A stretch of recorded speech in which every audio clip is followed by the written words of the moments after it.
Newcastle are now desperately trying to bring in a striker this week. They have a massive game on Saturday. They're at home to Watford, and they want someone available for that one. We've been given a few players that Newcastle are, at this stage, interested in. Dominic Solanke, Patrick Schick, Chris Wood, Divock Origi and Sardar Azmoun. Right, before we go through those names individually, Emma, why do they need a striker so badly? Did you watch them on the weekend? I know you're a Sunderland fan, so maybe you didn't. But... I didn't. It wasn't on TV and I didn't go there. No, right, OK, fine. But it's funny, isn't it? Because I always say that life comes at you pretty quick in the Premier League, because this time last week, Newcastle fans... life was looking a little bit better, wasn't it? They were signing Kieran Trippier. They were linked to about 68,752 other players as well. It seemed like every available... Yeah, and the rest, right? Every available player around Europe was linked to Newcastle. But they kind of came crashing back down to reality on the weekend, getting knocked out of the FA Cup, losing to League One Cambridge United. And even when you look at the Premier League, I mean, 1 win in 21 games this season. They've beaten as many Premier League sides as League One Cambridge United have this season. And you look at Trippier, brilliant signing. Look, he's going to make an impact at Newcastle, no doubt about it. But they need more. They need a left-back, they need a centre-back, they need players in midfield, they need someone up front. And you say about getting someone in before the weekend, and you say about a massive game against Watford. It is. Well, it is, though. It could define their season. You know, you look at Watford at the moment, 2 points above them, 17th, but they're part of this group of 4 who are cut adrift at the moment. Newcastle have to win that game on the weekend. They absolutely have to win. And Eddie Howe saying after the game there was an obvious gap up front for Newcastle. I mean, Newcastle had 23 shots on goal against Cambridge, 9 of them on target, failed to score. No one is convinced in front of goal. You mentioned Callum Wilson being out now until March. And it's interesting as well, because I was looking at just how Twitter was reacting to this over the weekend, and you look, yeah, it wasn't great. But you look at Newcastle fans, right, and a lot of them were saying there's a lack of under-23 strikers in this squad. There's an 18-year-old called Dylan Stevenson who scored 11 goals this season. But it's clear that no one is ready, they're saying, and there are no solutions other than bringing someone in. But this Watford game on the weekend, it is huge, and I think season-defining for Newcastle. Well, that is echoed by someone who's got in touch, quite nicely named Joe Lenton, actually, a Newcastle fan. He says the new owners are going to have to pay over the odds this week. It's make or break for the Watford game, especially striker-wise. Someone called Jamie says that Newcastle should go for Jesse Lingard, but we're speaking now specifically about strikers. I listed 5 names there that we're told Newcastle are interested in. Let's go in no particular order. Let's go through each of them for the Newcastle fans, and we'll start with Dominic Solanke, Kyle. Yeah, the mini countdown for Newcastle is on before this game at the weekend, and Dominic Solanke is a name that has been bandied about. He signed by Howe for Bournemouth in 2019, so obviously the Newcastle manager now, Eddie Howe, knows a lot about him. And as I've been talking about, and everyone's been talking about, they need goals, all right? Now, Solanke, well, he scored 15 in 40 games last year. All right, so he knows how to find the back of the net. We know that, all right, already.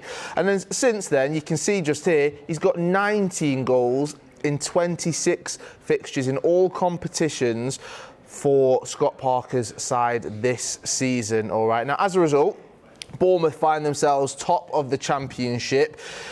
Therefore, it's going to be very, very difficult to get Solanke away from Bournemouth. Looking at the position that Newcastle are currently in, looking at how Bournemouth could possibly come up at the end of this season into the Premier League, would Solanke want to swap that for potentially going back down into the Championship, where he's obviously great this season? He's Bournemouth's top goal scorer. So I think that it's a name that I'm sure could excite some fans. He's got that experience. That's the word I keep on saying when it comes to Newcastle. Experienced players. He knows how to do it. He's done it in the Premier League before. He's got that experience. But I think it's going to be very, very difficult to actually pull him away from Bournemouth this season. The thing is, he is in form, so he would be able to hit the ground running if he does make that move to Newcastle. Pablo says, I think we, as in Newcastle, should give Diego Costa a go. proven goal scorer, even if it's only for 6 months. Well, he's not on the list, but Anth has named someone who is on the list. He says, Origi is the best bet for me, but I would be happy with any striker. We need someone to score goals.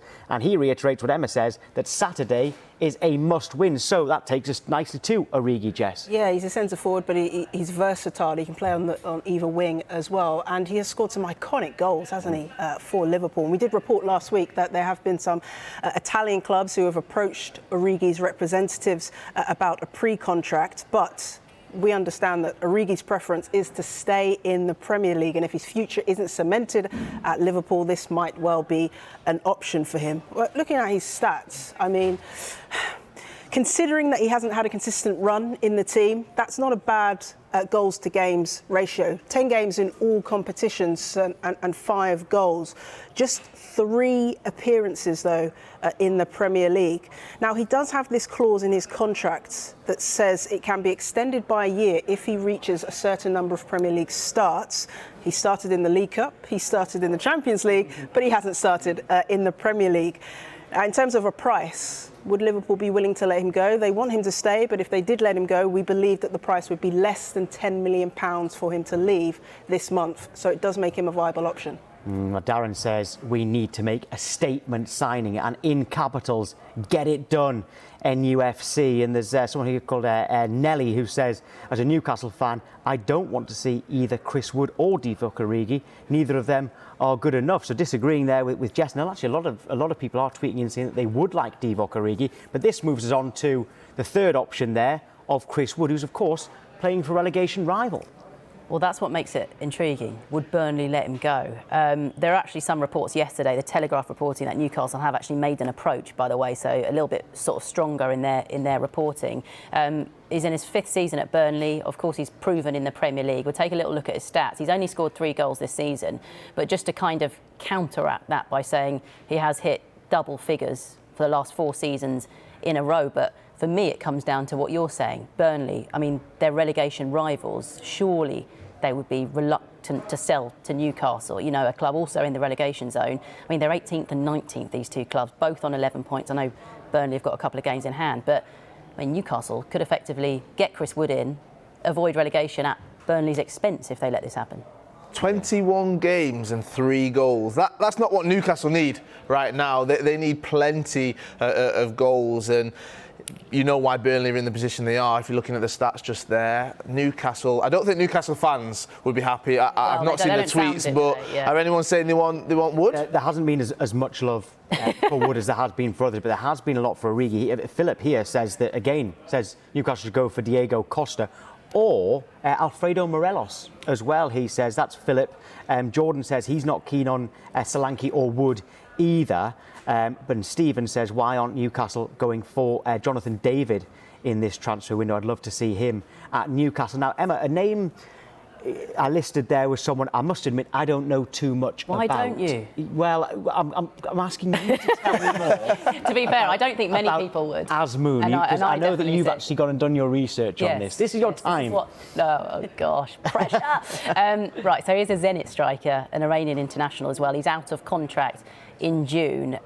Reports actually this window have been linking him to a move to Lyon. It doesn't look like that is progressing at the moment, so the door is left open for Newcastle. He scored 9 goals for Zenit in all competitions this season, scored in the Champions League as well, so Chelsea fans might be know a little bit more about him. There you go, 10 goals this season in 21 games.